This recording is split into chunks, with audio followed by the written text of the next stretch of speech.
오늘 장 영향을 줄 수 있는 투자 뉴스 확인해 보겠습니다. 목요일 투자 뉴스엔 전략은요. 야천투자연구소 남인호 소장, LNS홀딩스 김선영 대표, 유한타증권 장시용 차장과 또 타키온뉴스 조호진 대표 수고해 주시겠습니다. 어서 오세요. 바로 첫 번째 이슈 들어가 보겠습니다. 전기차 보급 확대 속도가 빨라진다. 내용 터치해보죠. 밤사이 미국 정부는요, 지난 주말 나왔던 전기차 보급 확대 속도전을 좀 공고히 했죠. 차량 배출가스 오염물질 기준을 대폭 강화했는데 2032년까지 신차 판매의 67%를 전기차로 세우겠다라는 목표치를 제시했습니다. 이에 질세라 지금 국내에서도 전기차 보급에 속도를 내는 것 같습니다. 반도체 혜택처럼 K칩스법처럼 전기차 쪽에서도 좀 혜택을 제공한다고요? 네, 맞습니다. 근데 방금 미국 말씀하셔가지고 이제 잠깐 좀 추가를 해보면은 또 조사한 게 있었죠. 미국 국민들의 물어봤을 때 새 차 샀을 때 전기차 살 거냐 물어봤더니 40%가 안 산다고 그러더라고요. 뭐 이런 부분 한번 체크해 보시면 좋을 것 같고요. 어쨌든 이제 그것과 대응해서 이제 우리나라도 뭔가 확실히 최근에 보면은 필요한 곳에 정책 드라이브를 걸어주고 있다는 생각이 좀 굉장히 많이 듭니다. 지난번 사실 이제 칩스법 통과되고 할 때 좀 아쉬웠던 부분이 좀 커버가 된 건데요. 정부가 이제 국내 전기차 전용 그 공장에도 반도체 시설 투자처럼 최대 35%의 세액 공제를 주겠다는 걸 결정을 했습니다. 일단 이는 11일 날 윤석열 대통령이 기아 화성 전기차 전용 공장을 방문하고 나서 이제 여러 가지 들었겠죠. 그러고 나서 이제 세제 지원에 대한 부분을 이야기한 지 하루 만에 바로 진행이 된 부분인데요. 기획재정부는 이미 이제 전기차 공장의 핵심 공정 기술도 국가 전략 기술에 이제 포함시키는 거를 골자로 한 조세 특례 제한법 시행령 개정안에 대해서 부처 협의를 이미 끝냈다라고 합니다.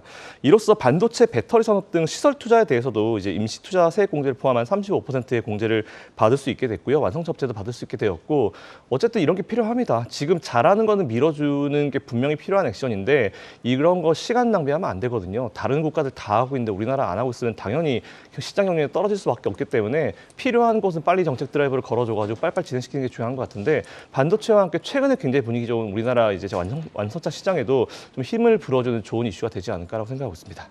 네, 이렇게 전 세계적으로 전기차 보급전에는 속도가 붙고 있는데 자동차 업계 연이은 호재에 어제 또 현대차 밸류체인 자동차 부품주들의 급등이 특징적인 하루였거든요. 그 중심에는 현대차도 지금 20만 원 회복을 눈앞에 두고 있습니다. 현대차 이번 주 나오고 있는 반등을 상승의 초기 국면으로까지 좀 해석을 해볼 수 있을까요? 일단은 기술적으로만 보더라도 현대차 같은 경우는 20만 원을 돌파하는 시점부터서는 사실은 그동안 가장 그러니까 공포스럽게 하락이 출발했던 시점이 20만 원대이기 때문에 20만 원대 매물벽을 조금 벗겨낸다고 하면 좀 편안하게 갈 수 있는 자리가 될 텐데, 그런 자리에서 이런 호재성의 뉴스들이 계속 나오고 있다는 점 현대차가 굉장히 좀 긍정적이라고 할 수 있겠고, 내용을 들여다보더라도 현대차가 질적으로 좀 많이 성장을 하고 있다는 점도 확인이 되고 있습니다. 1분기 연결 기준 판매량이 100만 대 가까이 좀 판매가 되는 걸로 보여지고 있고요. 전년 동기 대비해서 14% 정도 증가를 했습니다. 지난 이 하반기부터 사실 이제 수요 감소라든지 경기 침체라든지 이런 부분들 때문에 굉장히 좀 우려가 많이 됐었는데, 그로 인해서 좀 밸류에이션도 저평가를 받아왔고, IRA에 대해서 미국의 어떤 세제 혜택을 당분간 받지 못한다는 점까지도 포함이 되면서 사실 밸류에이션이 조금 많이 침체되기는 했었거든요. 시가총액 대비해서 올해 예상 실적을 좀 감안을 하더라도 대략 PER이 4배 정도 수준으로밖에 안 되기 때문에 이제는 그 밸류에이션 저평가가 다시 이루어져야 되는 시점이 아닌가라는 좀 판단을 하고 있습니다. 그래서 현대차의 핵심 투자 키워드는 이제는 그동안에 제한되었던, 코로나 때문에 제한되었던 이동수단의 제한, 그리고 운송수단이라든지 이런 부분들의 확대, 그리고 개인 이 소비 심리의 어떤 증가, 이런 부분들이 현대차에 가장 호재로 좀 작용을 할 수 있을 것 같고요. 투자라든지 정부 정책 지원, 이런 부분들까지도 겹겹이 호재로 겹치면서 20만 원을 돌파하는 순간 굉장히 좀 빠르게 다시 한번 전고점을 향해서 달려갈 수 있는 계기가 마련되지 않았나 싶은 생각을 해보고 있고요. 그래서 지금부터서는 현대차를 좀 천천히 눈여겨보셔야 된다라고 말씀드리고 싶고, 현대차 본주도 본주지만 우선주에 대한 매력도도 굉장히 좀 높아지고 있는 시점입니다. 그래서 현대차와 현대차 우선주까지도 같이 확인해서 보시면 좋을 것 같다라고 좀 말씀드리고 싶습니다. 20만 원대 매물벽에서 지금 긍정적인 뉴스가 연일 좀 쏟아지고 있는 현대차, 한번 주가 추이 앞으로 기대해 보도록 하겠습니다. 이어서 자동차 이야기 더 한번 이어가 보도록 하죠. 어제 또 대형주 안에서 급등이 나온 종목 하면은 포스코홀딩스를 빼놓을 수가 없겠죠. 지금 철강 업황 개선 기대감도 만연하지만 포스코 그룹에는 또 하나의 모멘텀이 붙습니다. 바로 일본 혼다와 함께 전기차 모든 분야에서 협력을 하기로 했다고요? 예, 그렇죠. 우리나라에 이런 말이 있죠. 누이 좋고 매부 좋고 도랑치고 가재 잡는다. 왜 제가 이 말씀 드리냐면요. 방금 소개해 주셨던 우리 한국의 포스코 그룹과 일본의 혼다 자동차가 전략적 협약을 맺기로 했습니다. 우리 한국은 어떤 국가입니까? 미국의 IRA 법안이 포함된 국가입니다. 즉 한국에서 생산하는 배터리라든가 한국산 철강 등은 모두 미국의 IRA 혜택 법안을 받는 그런 국가입니다. 그러다 보니까 일본 혼다에서는 그동안 우리나라가 아닌 다른 국가에서 부품을 받았다면은 빨리 한국으로 라인을 바꿔야 되겠죠. 그래서 내린 결론인데요. 지금 나오고 있네요.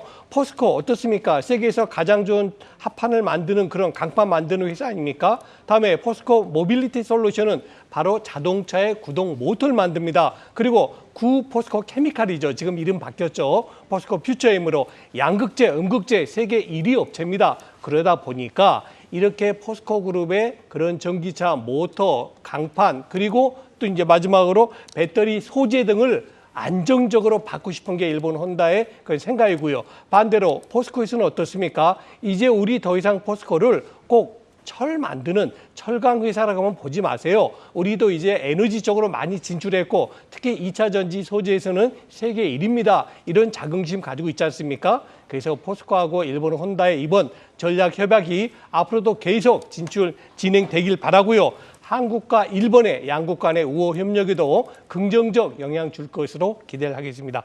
네, 알겠습니다. 또 포스코 혼다와의 동맹 소식 터치해봤는데 어제 좀 자동차 관련주들의 약진 속 다소 좀 소외되어 있던 섹터 반도체와 디스플레이 산업도 한번 새로운 뉴스 체크해보도록 하겠습니다. 지금 반도체와 디스플레이 산업 육성을 위해 인도 정부가 국내 기업에 아주 파격 혜택을 제공하겠다라고 밝혔는데 어느 정도 수준인가요? 네, 사실 저 어제 이 기사 보고 진짜 놀랐는데요. 인도 정부가 사실은 팀쿡 CEO가 인도로 가기도 하고 최근에 인도가 좀 많이 관심사에 올라가지고 한 관심 좀 가져봐야겠다 싶었는데 인도 정부가 사실 지금 국내적으로 봤을 때 반도체와 디스플레이 정책에 좀 드라이버를 걸고 있습니다. 이를 위해서 이제 당연히 우리나라가 튀겠죠. 우리나라 세계 최고의 어떤 기술을 가진 국가니까. 그래서 우리나라 기업 유치에 이제 대놓고 나섰습니다. 나서가지고 이제 뭔가 좋은 어떤 혜택을 줬다는 그런 소식과 함께 뭐 삼성전자가 이제 감산 결정을 했죠. 어쨌든 그러고 나서 이제 디램 가격이 400일 만에 반등했다는 소식까지 연속으로 한번 가보겠습니다. 우선 세계 5대 반도체 강국으로 이제 들어가고 싶어 합니다. 인도가 그래서 이제 첨단 사업에서 새로운 기지로 이제 최근에 좀 많이 떠오르고 있는데 이런 상황에서 어제 삼성 코엑스에서 이제 열렸습니다. 세미나를 열고 우리나라 반도체 디스플레이 그리고 소부장 기업들이 인도에 진출할 경우에 파격 혜택을 제공하겠다라고 이제 발표를 했는데요. 어떤 거냐면은 대기업과 강소기업이 인도 내에 반도체 팹과 디스플레이 팹을 설치하면은 건립 비용의 50%를 지원하겠다라고 했습니다. 그리고 복합 반도체나 실리콘 포토닉스, 뭐 센서나 이산 반도체, 그리고 반도체 조립이나 아니면 테스트, 마킹, 패키지, 뭐 반도체 후공정 이 사업을 인도에서 하게 되면은 자본 지출에 대한 재정 지원도 하겠다고 했고요. 또 있습니다. 제품 디자인 관련 투자 5년간 순 매출액의 4에서 6% 수준으로 인센티브를 제공한다고 하고요. 그 전자제품 제조 그리고 IT 하드웨어 투자 그리고 생산을 위한 인센티브도 지급을 하고요. 전자부품과 반도체 제조 투자에는 25% 규모의 보조금도 이제 제공하겠다라고 밝혔습니다. 뭐 한두 개가 아닌데 우스갯소리를 어떤 나라는 이제 기밀도 내놓고 자기네 나라 직원들 복지까지 챙겨주고 해야 이제 지원금 준다라고 했죠. 뭐 비교가 좀 되게 많이 될 수밖에 없는데 어쨌든 이런 부분은 이제 앞으로 인도라는 나라가 이런 반도체나 이런 생산 기지로 굉장히 떠오를 수 있는 중요한 이슈라고 판단하고 있습니다. 그리고 또 팀쿡 CEO가 이제 7년 만에 인도를 방문하는데요. 여러 가지 이유가 있습니다. 뭐 오프라인 매장이 처음으로 인도에서 나오죠. 문바이와 이제 한국에서 더 추가가 되는데 그것과 함께 최근에 탈중국에 대한 얘기가 되게 많이 나옵니다. 생산 기지를 중국에서 나와서 다른 곳으로 이동하고자 원하는 게 많은데 어쨌든 뭐 이것도 굉장히 좋은 이슈가 될 수 있을 것 같아서 이제 이 부분도 포인트 잡아보시면 될 것 같고요. 그리고 추가로 삼성전자 감산 소식, 뭐 디램 가격이 400일 만에 반등했다는 소식이 나오는데 이건 사실 너무 당연해가지고 이걸 착각하가 되게 고민을 많이 했었는데요. 삼성이 의도한 바대로 돌아간 겁니다. 삼성 지금까지 항상 보면은 점유율 떨어지면 치킨 게임 걸어가지고 나머지 다 이제 눌러놓고 본인들 지지율 올린 다음에 점유율 올린 다음에 가격 올려가지고 매출 만들어 왔거든요. 그 전략을 이번에 또 취한 거기 때문에 특별한 특징은 없고요. 어쨌든 반도체 반등은 앞으로 이어질 것이다라는 부분 포인트 잡아보시면 될 것 같습니다. 단 이번에 조금 의아했던 점은 감산 양을 발표를 안 했는데요. 이건 앞으로 발표를 얼마나 할지 안 할지 이거 한번 지켜보시면 될 것 같고 현재까지 립서비스다. 이 부분만 한번 포인트 잡아보시면 될 것 같습니다. 디램 가격의 반등은 당연한 현상이고 얼마나 감산을 할 건지 여부에 또 우리가 주목해 볼 필요가 있어 보입니다. 자, 그럼 인도 이야기 계속 한번 해보죠. 반도체와 디스플레이 쪽에 그 공장을 인도 안에 짓는다면은 우리가 설립 비용을 50% 지원하겠다라는 게 지금 인도 측의 입장인데 반도체와 디스플레이 쪽에는 당연히 좀 호재성 뉴스가 될 수밖에 없을 것 같거든요. 어떤 종목 주시하고 계세요? 일단 인디 관련 뉴스가 이 종목에 과연 직접적으로 영향을 미칠지는 모르겠습니다만 사실 이제 대형 뭐 디스플레이에서 삼성 디스플레이라든지 LG 디스플레이가 만약에 인도 쪽에 투자를 감행한다고 하면 소재 장비 부품 공급사로서 조금은 영향은 있을 수 있을 것 같습니다. 또한 지금 당장의 삼성 디스플레이의 8.5세대 투자 뉴스도 있기 때문에 그 관련해서도 국내 디스플레이 관련 장비 업체들은 좀 잘 살펴봐야 된다라고 좀 말씀을 드리고 싶은데 어제 또 LG 디스플레이로부터 삼성전자가 OLED 패널을 공급받는 그 협상이 작년도에 있었었는데 좀 안 됐었거든요. 근데 이게 다시 재개된다는 뉴스가 있었습니다. 그리고 앞서 말씀드린 대로 삼성전자의 8.5세대 투자 뉴스도 시장에서 모멘텀이 되고 있기 때문에 디스플레이 관련 종목들 중에 좀 한 종목을 말씀을 드리려고 하는데요. 야스라는 종목입니다. 만약 삼성하고 LG의 협상이 타결이 된다고 한다면 LG 디스플레이 역시도 현재 캐파로는 이 삼성 디스플레이의 디스플레이를 원하는 양만큼을 공급할 수는 없습니다. 그래서 증설이 당연히 따라와야 되는 상황입니다. 그래서 삼성이 LG로부터 받는 패널이 대형 TV용 패널이 될 것으로 좀 예상이 되고 있기 때문에 관련해서 10.5세대급 장비 시장에서는 국내 LG 디스플레이양 증착 장비를 납품하는 야스가 가장 선호되는 종목이다라고 말씀을 드리고 싶고요. 일단 야스 같은 경우는 1분기 실적은 적자로 예상이 됩니다만 2분기에서 3분기부터는 작년 말에 수주했던 증차원을 공급을 하기 때문에 그때부터는 매출 증가가 기대가 되고 있는 상황입니다. 그리고 앞서 말씀드린 대로 만약에 LG 디스플레이에 증착 장비를 공급하게 된다고 한다면 이 증착 장비가 대당 뭐 한 800억에서 1000억 정도 수준이기 때문에 뭐 한 대에서 두 대만 납품을 한다 하더라도 올해 예상 매출액이 뭐 1000억 원을 넘어서 2000억 원 가까이 갈 수도 있는 상황이라서 지켜보시면 될 것 같은데 이 매출액이 1000억 원을 상회했던 18년 고점이 PER이 한 10배 정도 수준이었습니다. 그래서 2023년에 만약 매출액이 1000억 원 이상의 영업이익을 300억 정도 이상을 좀 기대한다고 하면 지금 수준에 그러니까 올해 예상 실적 수준으로 PER을 땡겨봤을 때 한 6.6배 수준이기 때문에 앞으로도 업사이드 밸류가 충분히 있을 것이다라고 좀 말씀드리고 싶고요. 지금부터라도 관심 있게 좀 지켜보시면 좋을 것 같습니다. 야스 다소 어제 좀 변동성이 컸거든요. 위아래 변동성이 컸던 야스에 대해서 지금 시점이라도 늦지 않았다. 충분히 좀 긍정적으로 지켜볼 만한 구간이다라면서 의견 제시해 주셨습니다. 자, 이어서 공시 확인해 보도록 하겠습니다. 어제 또 우리 조호진 대표님이 SM코어 관련해서 공시를 전해주셨는데 전날 정규시장에서 또 급등이 나왔죠. 오늘은 삼성전자 관련 공식이 나왔습니다. 어떤 내용입니까? 예, 삼성전자 임원들의 주가 그 공시 동향을 좀 살펴보려고 했는데 어저께 김희태 부사장이 이제 삼성전자 주식을 이제 일부를 매도했습니다. 근데 이제 한 분, 두 분이 매수한 건 사실은 전체적인 트렌드를 파악하기 좀 어렵기 때문에 저희가 이제 파악한 이제 그래프를 이제 보면서 잠깐 말씀드리도록 하겠습니다. 그 삼성전자 임원들이 그러니까 모든 삼성전자뿐만 아니라 모든 임원은 상장사 임원은 이제 한 주만 거래를 해도 공시를 해야 될 의무가 생깁니다. 그래서 그걸 갖다가 저희가 집계를 해서 보면은 트렌드를 알 수가 있는데요.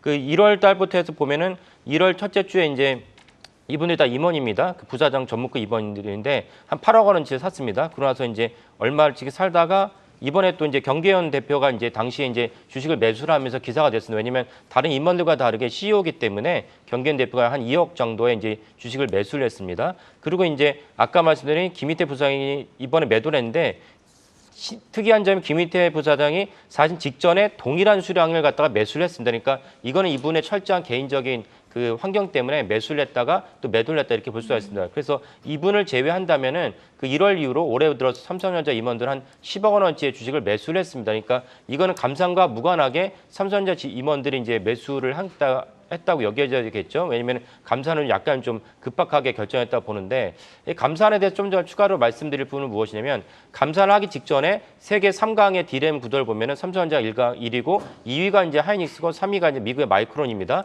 근데 마이크론이 이제 2분기 연속 적자가 이제 이미 확정이 됐고 하이닉스 역시 이제 그런 구도였습니다. 그러면 마이크론과 하이닉스가 2분기 연속으로 한 4조 정도의 적자가 이제 예상이 됐습니다. 그리고 하이닉스는 만약에 감산하지 않았으면 올해 적자가 뭐 8조 9조가 예상됐습니다. 그러니까 아까 좀 전에 그 치킨 게임을 말씀하셨는데 과거에 삼성전자는 20년 정도에 걸쳐서 치킨 게임을 계속 벌이면서 다른 기업들을 도태시켰습니다. 치킨 게임 못 따라오는 기업 도태시키고 치킨 게임이 끝나면 도태시킨 기업이 없어졌으니까 거기서 생긴 그 막대한 수익을 갖다가 삼성전자가 가지게 되는 것입니다. 그러면 이번에도 3강밖에 안 남았는데 치킨 게임을 벌려서 만약에 3위 마이크론이나 2위인 하이닉스가 떨어져 나간다면은 그 후에 삼성전자 입장에서는 과거와는 비교할 수 없는 엄청난 수익이 보장되는 것입니다. 근데도 불구하고 이번에 감산을 했다는 것은 사실은 삼성전자 주주 입장에서는 매우 좀 아쉬운 결정을 할 수가 있는데 만약에 감산을 하지 않았으면 아까 말씀드린 엄청난 수익을 바탕으로 해서 무엇을 할 수 있느냐?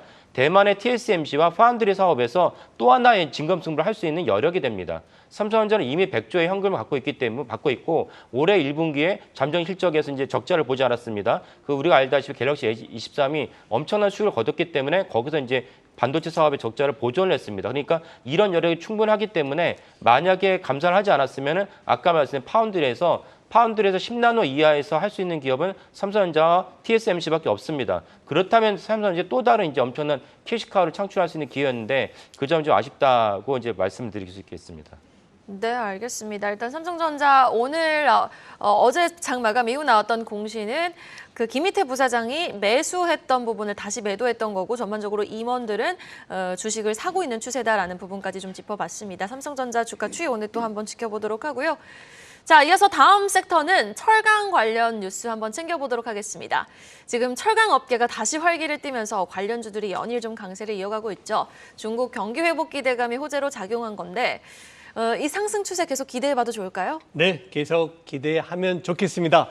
자, 시청자 여러분, 여러분들은 중우장대 하면 뭐가 제일 먼저 떠오르십니까? 철강업종 아닙니까? 그리고 또 철강업 굉장히 주가가 무겁다 이런 인식을 가지고 계신데 최근 우리 주식시장을 보면 꼭 그렇지도 않은 것 같습니다. 6개월 동안에 철강업 지수가요, 자그마치 38%나 올랐습니다. 저도 깜짝 놀랐습니다. 종합주가지수보다 더 많이 올랐다는 얘기 아닙니까? 그 이유가 두 가지로 꼽고 있는데요. 첫 번째는 바로 중국이 되겠습니다. 중국이 이제 경제 재개, 경제 리오프닝을 기대하는 것이 굉장히 크고요. 다음 두 번째가 중요한데요. 철강 외의 다른 업종, 철강 플러스 알파. 아까도 말씀드렸죠. 포스코 퓨처엠 같은 경우는 철강을 만드는 기업이 아니죠. 오히려 2차 전지의 배터리 관련된 소재를 만드는 기업이 되겠고요.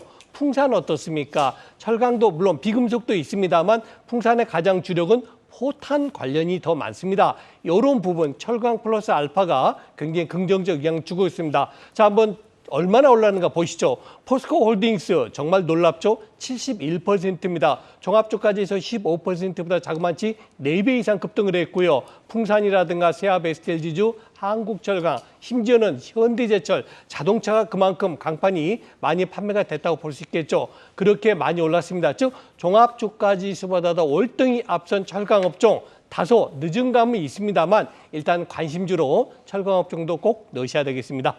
네, 철강 업종에 대한 관심이 좀 지속적으로 필요해 보인다라는 말씀 해주시면서 옆에 또 김선영 대표님이 계속해서 고개를 끄덕 계시는데 워낙 또 포스코홀딩스 작년부터 계속해서 긍정적으로 말씀해 주신 만큼 포스코홀딩스의 약진이 누구보다 뿌듯할 것 같습니다.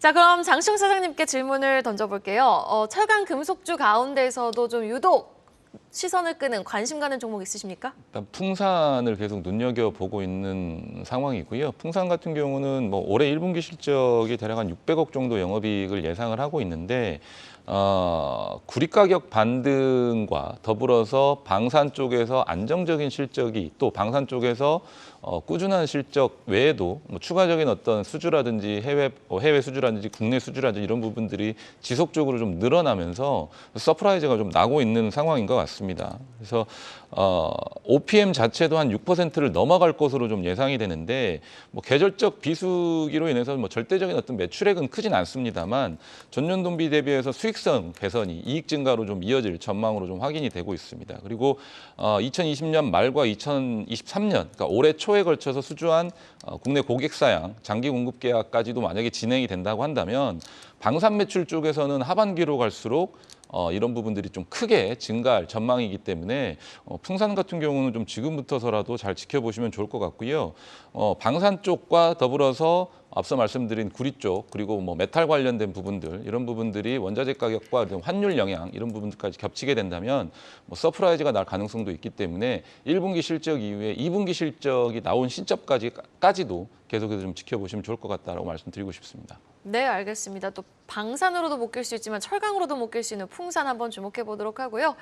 이어서 우리 정부 정책 모멘텀에도 한번 주목을 해볼까요? 지금 양자과학기술, 윤 정부 들어서 계속해서 강조가 되고 있죠. 여기에다 더해서 지금 한국형 도심항공교통, 그러니까 UAM, 이렇게 차세대 뿌리기술 개발 사업이 국가연구개발사업 예비 타당성 조사 대상으로 좀 선정이 됐다고요? 내용 전해주시죠. 네, 맞습니다. 사실 근데 저는 이런 양자, UAM 그리고 뿌리 기술 개발 이거 정책 드라이브하는 거 굉장히 좋다고 생각합니다. 근데 저는 사실 정책을 어떤 드라이브를 걸 때 제일 중요한 거는 연속성입니다. 이게 정권이 바뀐다고 바뀔 게 아니고요. 양자나 UAM이나 뿌리 기술 개발 사실 이거는 5년 정도 투자해서 될 거 아닙니다. 50년을 투자해야지 뭐 그 이후에 먹고 살게 될 수 있기 때문에 50년 넘길 수도 있겠네요.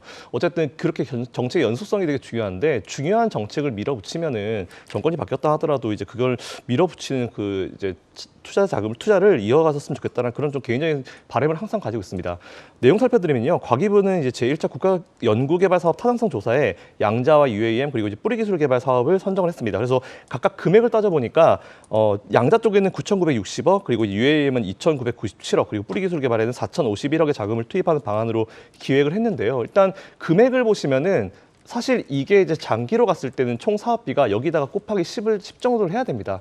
10배 정도를 더 들어가야지 이 정도 확실히 우리나라가 전 세계적으로 좀 뭔가 선점할 수 있고 그거 더 들어갈 필요도 사실 있는 정책인데요. 어쨌든 중요한 거는 정말 좋습니다. 관련 기업들 투자 한번 관심 가져보시면 좋은데 이 이슈 자체가 당장 오늘 주가에 영향을 미치지는 않을 겁니다. 하지만 확실히 여기에 그 드라이브를 걸고 우리나라가 또 여기에서 뭔가 세계적으로 선두를 나가게 되면 또 삼성전자처럼 반도체처럼 우리나라에 또 먹여 살릴 수 있는 그런 중요한 산업이 될 수 있기 때문에 중요한 거는 예타 중요합니다. 하지만 그것보다 더 중요한 거는 정권이 바뀐다 하더라도 지속적인 정책을 지원해 주는 거 사실 이거를 좀 바라고 있고요. 관련주들은 한번 관심 가져보시고 공부해 보시면 좋을 것 같습니다. 네, 정부 정책에 대한 뉴스는 저희가 계속해서 팔로우업을 해볼 필요가 있죠. 뭐 바이오 쪽에서는 마이크로바이옴 그리고 양자과학기술뿐만 아니라 UAM까지 지금 계속해서 뭐 좋은 뉴스가 나오고 있으니까요. 관련 종목들 체크해 보시면서 저희와 전략 같이 함께 만들어 보면 좋겠습니다. 자, 이어서 공시 하나 더 듣고 가보겠습니다.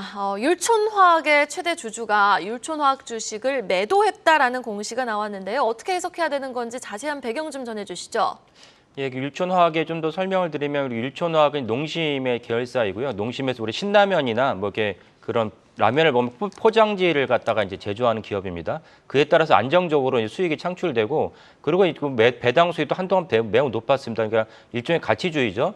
농심의 계열사인데 그 라면의 어떤 매출을 갖다 보면은 율촌화학의 이제 매출도 미리 예상할 수 있는 회사입니다. 근데 작년부터 사실은 물론 시장에서는 작년에 처음 주시했지만 그 전에 이제 준비를 해놨던 것이 무엇이냐면 율촌화학이 이제 포장재에 있던 코팅 기술을 갖고 2차 전지에 이제 파우치 음극 양극 갖다가 코팅하는 분야로 진출을 했습니다. 그래서 작년 9월달에 그 당연한 준비가 아니고 실제적으로 얼티엄셀즈에도 엄청난 이제 계약을 따냈습니다. 그래서 시장은 놀랐겠는데, 근데 이제 문제는 뭐였냐면 이제 오늘 이제 말씀드릴 그 율촌화학의 이제 그 대주주의 이제 부인인 그 김나경 여사가 당시에 9월에도 이제 그 대규모 매도를 했고, 그다음 이번에도 매도를 했습니다. 그러니까 당시에 작년 9월에 매도를 하는 거는 아까 말씀드린 얼티엄셀즈 계약 공시 직전에 바로 매도를 하는 바람에 이게 뭔가 알고 매도를 한 게 아니냐라는 이제 구설을 올리기도 했습니다. 그래서 이번에 매도를 한 것도 그 김나경 여사가 연세가 좀 많으신데도 불구하고 이제 이번에 많은 주식을 갖고 있다 매도를 했는데 이것이 또 다른 이제 그 앞으로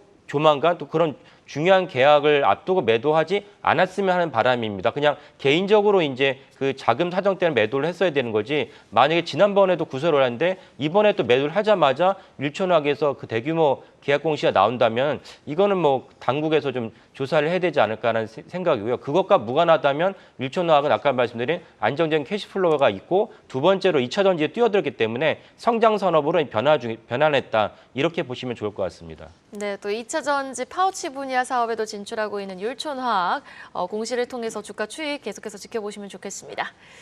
자, 마지막으로 전략에 대한 이야기 나눠보도록 할 텐데요. 글로벌 증시 지금 투자 자금이 독일, 프랑스, 한국 같은 밸류에이션 매력도가 높은 국가의 증시로 이동하고 있다는 뉴스입니다. 자세한 배경 좀 전해주시죠. 예, 우리 시청자 여러분들 벌써 4달이 지났기 때문에 다 잊어버리실 걸로 압니다만 그 말을 한 저는 잊지 못하겠죠. 기억을 합니다. 저는 1월 2일인가 3일에 이런 말씀 여러분께 드렸습니다. 금년에 다들 우리 주식시장 안 좋다 하는데 저는 그렇게 나쁘지 않을 것 같습니다. 이 말씀 드렸어요. 작년에 아신 대로 2022년 전 세계 꼴찌가 어디입니까? 대한민국 주가 상승률 아닙니까? 꼴찌였죠, 확실히. 그런데 작년에 꼴찌를 했기 때문에 금년은 그렇게 나쁘지 않다는 것이 첫 번째고요. 다음 두 번째 말씀드린 게 뭐 있습니까? 최소한도 우리가 금년에 1등 할지는 모르겠지만 최소한도 미국보다는 좋아질 것이다. 그런 말씀 드렸습니다. 그 가장 큰 이유가 뭐냐? 바로 환율이었습니다. 사실 달러 인덱스가 가장 고점이 106까지 갔는데 최근에 달러 인덱스 봐보십시오. 102까지 내려왔습니다. 그 얘기는 지금 자료에 하면 나오고 있습니다만 금년 들어 미국의 주가 상승률 불과 7%입니다. 불가라는 말이 좀 어폐가 있네요. 그런데 바로 중국 어떻습니까? 7.26, 독일이 12%, 그리고 자랑스러운 우리 대한민국이 13%입니다. 조금만 더 힘을 내서 저 프랑스 제쳤으면 좋겠는데요. 프랑스가 뭐 요즘 어떤 일인지 몰라도 가장 좋은 수익률을 보이고 있네요. 자, 이 얘기는 무슨 얘기냐? 제가 늘 여러분께 말씀드린 대로 성공 투자를 위해서는 먼저 우선순위를 잘 정하셔야 되는데 저는 1번이 환율이라고 봅니다. 환율, 수급, 심리 이것이 가장 중요하다. 결국 우리 원화가 아직은 큰 힘을 못 내고 있죠. 왜? 무역 수지가 안 좋기 때문에. 그러나 올 하반기로 넘어가면은 이제 서서히 반도체 경기 회복되고 요즘 잘 나가고 있는 자동차 활성화되면서 이제 우리 원화가 1,200원대로 내려갈 걸로 믿습니다. 자, 이렇게 되면 어떻게 될까요? 이제 작년까지는 미국에 몰렸던 돈들이 서서히 미국을 떠나서 성장주 중심의 미국을 떠나서 가치 중심, 내재 가치가 좋은 뭐 독일이라든가 프랑스라든가 우리 대한민국으로 올 수 있다는 겁니다. 저는 여기서 성장주, 가치주 구별하자 그 얘기가 아닙니다. 성장주, 가치주는 차이가 없어요. 여러분, 삼성전자가 성장주입니까? 가치주입니까? 둘 다 포함됩니다. 현대차가 성장주입니까? 가치주입니까? 둘 다 포함됩니다. 그렇게 분류하시면 안 되고 비중 조절이다. 예컨대 내가 판단할 때 이것이 성장주라 그러면 성장주를 6대4로 가져왔던 비중을 이제 반대로 성장주 4, 가치주로 변환시키는 포트폴리오 재구성이 중요하다고 말씀드렸고요. 자, 마지막입니다. 저는 늘 우리 투자 뉴스엔 전략 시청자분들께 이 말씀 드립니다. 여러분, 종목 선택도 아주 중요합니다만 전체적인 포트폴리오가 더 중요하다. 그래서 지금도 역시 현금 20% 가지고 계시고 이게 1번입니다. 2번이 반도체입니다. 뭐 디스플레이라든가 기타 MLCC 여러 가지 포함된 거죠. 이걸 20%, 그다음에 2차 전지가 포함된 자동차가 10%, 그다음에 철강, 조선화학이 각각 10%, 그리고 이 나머지 테마로 10% 하면은 가장 좋겠다는 말씀을 드리겠습니다. 네, 자 그러면은 매력도 높은 테마와 종목을 한번 꼽아보고 싶거든요. 국내 증시 안에서 지금 자동차와 2차 전지가 중심에 서 있고 제약바이오 섹터도 지금 선별적으로 외국인의 수급이 유입되고 있는 가운데 오늘 또 중국은 마스크를 벗습니다. 리오프닝에 대한 기대감도 만연한 상황 속에서 어떤 종목 좀 주목하고 계세요? 뭐 최근에 밸류에이션 매력도 좋고 주가 상승도 좋고 시장에 관심도 있는 LS를 조금 말씀을 드리고 싶습니다. LS 같은 경우는 작년에 5,600억 정도 영업이익을 기록했는데 올해는 한 9천억 정도의 영업이익이 예상이 되고 있습니다. 그런데 현재 시가총액이 3조가 채 되지 않습니다. 그러면 밸류에이션으로 따졌을 때 PER이 3배가 안 되는 수준이거든요. 그리고 이 성장성까지 좀 갖추고 있는데 2차 전지 계열사들이 굉장히 많습니다. 뭐 LS 계열사인 LS 일렉트릭에서 좀 분리된 전기차 부품업체 LS 이모빌리티, 그리고 올해 3월에 황산니켈 연산 5,000톤 공장을 준공한 LS M&M의 자회사 토리컴, 이런 회사들이 좀 부각이 되면서 2차 전지 관련주로도 좀 최근에 시장에서 각광을 좀 받는 것 같습니다.